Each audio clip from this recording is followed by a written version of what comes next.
What's good YouTube? Welcome to my channel, Large and Conditioning. A lot of people will be asking how many repetitions should I do? Let me answer that and help you give some nuance to this question. Firstly, you have to realize there's nothing magical about performing a certain number of repetitions. It's very standardized to tell people that you need to do 12 repetitions. Now why exactly 12? Because 12, especially when you're new, it's light enough and at the same time heavy enough to typically challenge you just a little bit, but also at the same time light enough to give you a lot of repetition done so you can get used to the movement a little bit quicker compared to if you're going to do something heavier. And it's also light enough that you more than likely shouldn't be that challenged on your technical skill. Here's why I would say that you should not focus on the number of repetitions that you perform if you are new.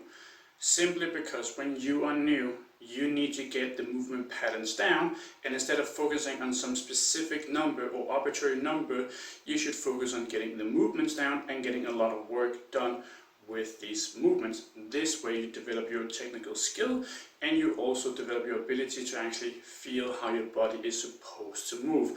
And this way you also don't stay yourself blind and having to hit a specific number of repetitions, rather you practice the movement.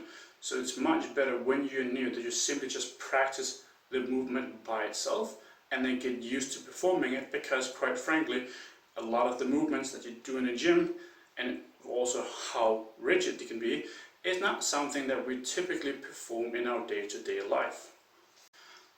How long should you be training in this manner for? This can be a difficult question to answer because this is very much depends on how quickly you learn.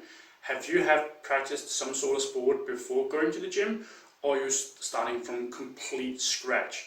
If you already have some body skill versus someone who doesn't, you're going to learn a lot quicker how you're supposed to move and how to use your body. So it can be a month to upwards of 6 months. So it really depends, and it becomes really difficult to give like an actual straight answer to a certain time window.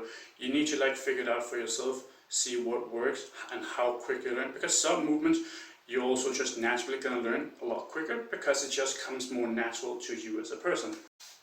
When you have gotten past of practicing your repetitions and getting good quality reps in, this is the point where you should start actually focusing a little bit on the repetitions that you do. So this is the point where you should start focusing on how much you're actually doing, your numbers, sets and reps and everything else.